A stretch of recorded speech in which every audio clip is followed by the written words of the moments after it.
we talk about Epstein? Couldn't think of a smart way to make that transition. He may well have been on Ripping. He could, yeah, but he's a very disinhibited man. And all his friends. We thought we'd talk about this because obviously the scandal continues to make a huge impact on British politics. We're talking the week that Peter Mandelson was arrested, just a week after we saw the arrest of Prince Andrew. And Brendan, you've been writing a lot about this particular issue and the extent to which it's sort of becoming somewhere between a feeding frenzy and a moral panic. Last time we had you on, I think we addressed this issue as well. So we thought we'd get you back to take the temperature of where see if you change your mind. Yeah, I could be your Epstein correspondent. Yeah. It's an important part of a public health podcast, I think. I think so. I agree. I feel like it's become one of those issues where it's impossible to have a reasoned discussion. Yeah. I mean, hopefully we can, but in the world out there, it's virtually impossible. As you say, I've written a couple of pieces on this over the past couple of weeks. I've never been called a pedo so much in my life. I mean, it's every hour of every day. People have even found me on Instagram where, these are people who don't tend to use Instagram, but they've kind of come over just so they can call me a paedophile. I mean, it really is extraordinary.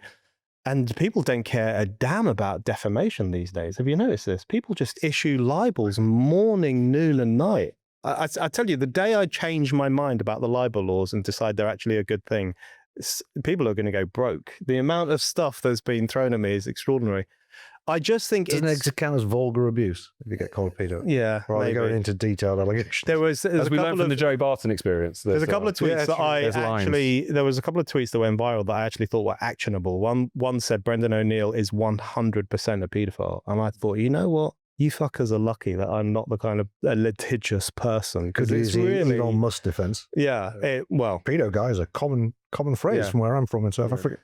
But it's relatively straightforward to brush it off, but it is indicative. It's interesting because if you say this has become hysterical or it's become a witch hunt, people will say, how dare you say that? If you say it again, we'll drag you into the public square and put you in the stocks. And you think, well, there you go, that's your proof.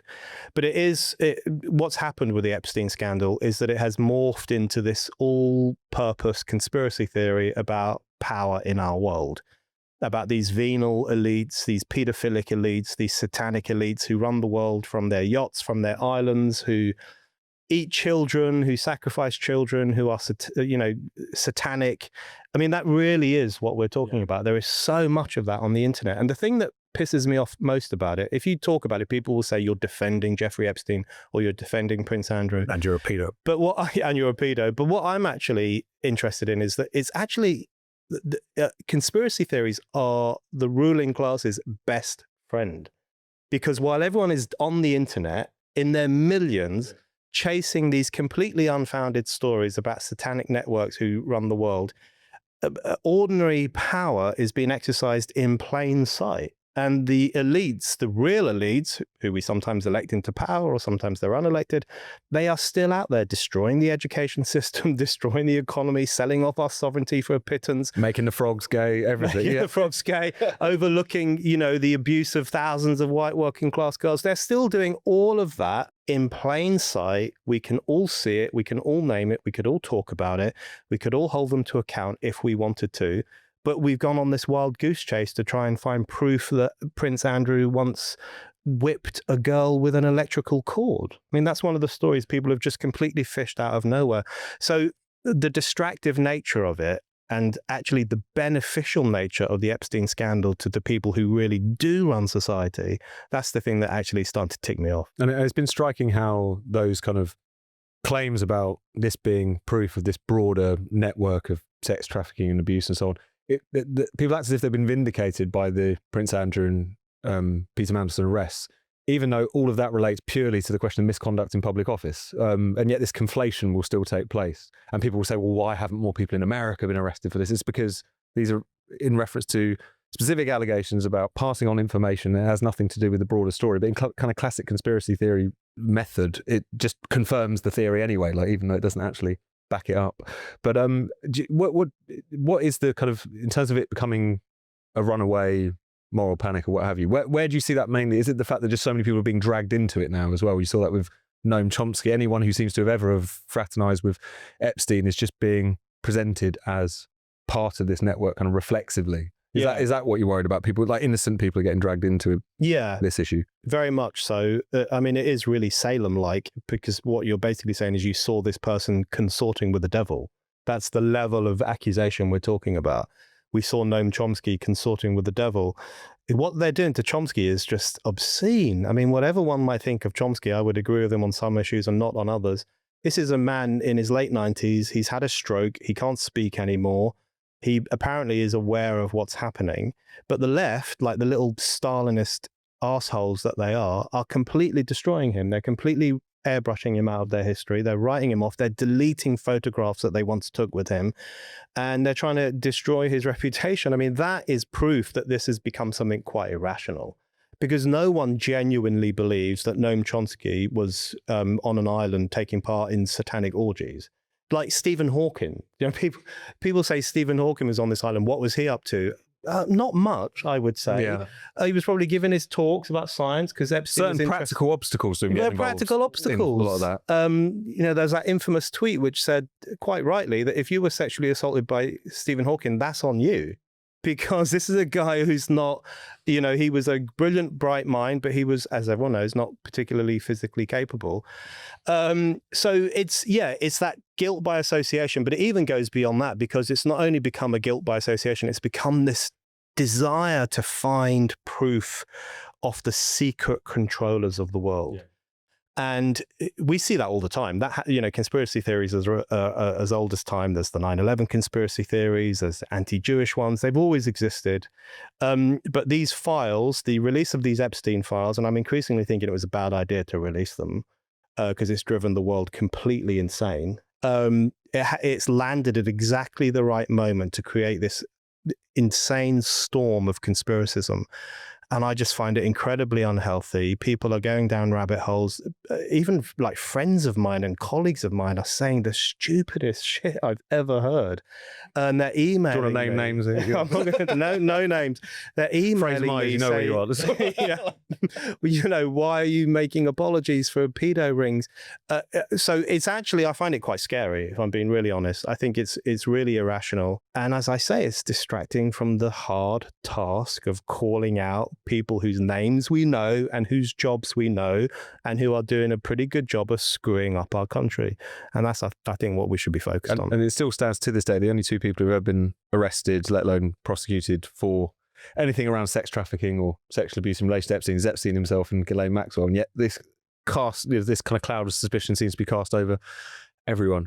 Chris, you got anything on Epstein? I don't care about this story at all. I can't believe the media's been going on about it for so long. I didn't know Epstein was until he died.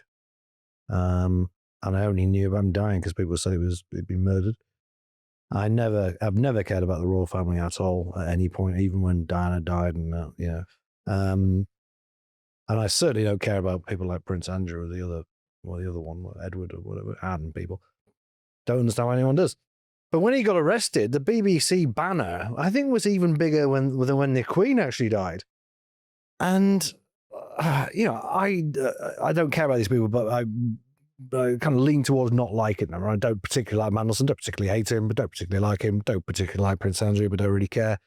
I have no feelings about Epstein. I never really read up on what he's been up to, but it sounds like a bad egg. But the little reading I did into saying, well, what has Peter Mandelson done wrong now? What is his misconduct in a public office? It was like he was emailing Epstein when Gordon Brown told him that the EU was going to bail out the euro or whatever, something like that, right? Well, I bet he's probably out of order and, I hope he gets fined or whatever. But who cares? What effect did that have on me or the country or anyone? So Epstein was making a little bit of money, a little bit of arbitrage from insider trading. Yeah, bad form. Obviously, we shouldn't have been facilitating it. But it doesn't matter. And it being some kind of offence seems to make sense. You want to have a disincentive against people in public life from but just passing on 15 years ago, and it had no effect on our country. It's not like the bloody Cambridge spy ring or something like that. You know what I mean? We're not talking about communist spies trying to undermine the country. What amazes me about Epstein, this guy had so much money, is he spent an inordinate time hanging around with boring twats like Prince Andrew and Peter Mandelson. The question you have to ask yourself is why? Yeah, because he wanted to get a bit of information, presumably, so he could play the markets. Or didn't he have a better?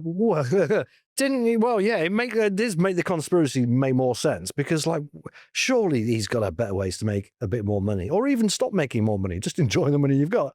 Than having to put it with Peter Mandelson on your yacht for weeks, in his constantly, constantly emailing back and forth. There's not even like glamorous people. But I read about some of his parties, not the rumored sex parties, but some of his parties, and you think, actually, Woody Allen, Noam Chomsky. It's all coming out now. I'd have gone. I would have hung out. It's not going to help you. I would have hung out with some of those people. Stephen Hawking. I mean, they would have been some great conversations. But the thing is, yeah, but not Mandelson and Prince Andrew. Not Mandelson and Prince Andrew. I agree with that. But I think buddies. The issue with someone like Mandelson. I mean, I actually think there are questions for Mandelson to answer. Oh yeah. Because I do think it's dodgy to forward documents to someone, and if you have that position of responsibility and you're forwarding on sensitive documents, you have questions to answer. The issue. So that's a discrete problem, and he should answer for them. I actually agree with you that I don't think it's a big deal, and it was a long time ago, and I think it will be very hard to find proof that even if he did this, because it's all allegations, that it had a destructive impact on the nation. So we'll see how that plays out. But it's the tangling together of that discrete problem, alleged misconduct, with this idea of a vast network. And I'm now of the opinion that it is impossible for Mandelson or Andrew Mountbatten Windsor, as we must now call him, I think it's impossible for them to have a fair trial, because what is happening on the internet and the way in which they're seen as being, suspicious, the suspicion of satanic links, it's just going to be very difficult. But, the line for me, people are now dragging in the Queen. And that, not for having me, that. I'm the current Queen or the late Queen. The late Queen. I've always called myself an Elizabethan Republican in the sense that I'm a Republican. I don't want a monarchy, but I was a great admirer of Elizabeth II. They're now saying she bailed out the pedos. Yeah. She gave money to Andrew. She covered up for what he did, what he is said to have done. I mean, if that happens, if even the late Queen gets dragged down by this, then that will be hard proof that this scandal has spun really out of control. And you can see it spinning out of control with the way the police are reacting. Because again, it's like clearly misconduct in public office should be investigated, of course. And it is a genuine scandal, and it's been delightfully embarrassing for Keir Starmer.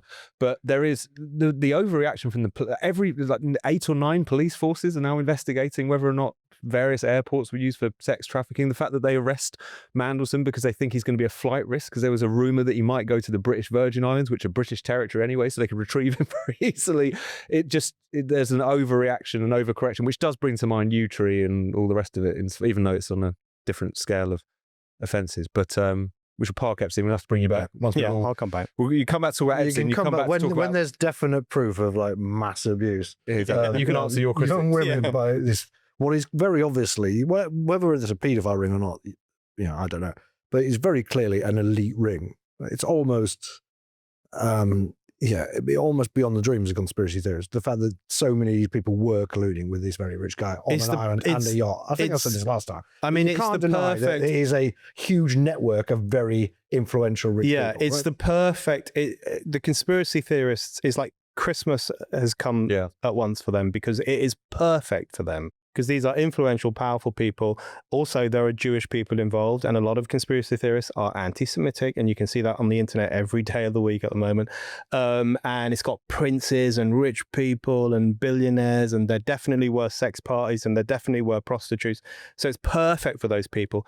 But what they've done with it, if they've transformed an elite network into something even more debauched than that, even worse than that, and something which had this kind of masterful control over all our lives.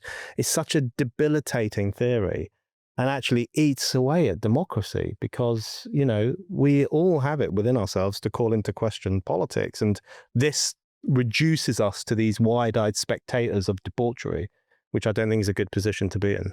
Unless you like that kind of thing. I don't know. I've been a wide-eyed spectator of debauchery. Yeah. And it's probably why Noam Chomsky was there. And if we get on these, and Steve Moore. And if we get on these restless leg drugs, we could be a wild-eyed, participant in the Could indeed. We could and we will. Let's go.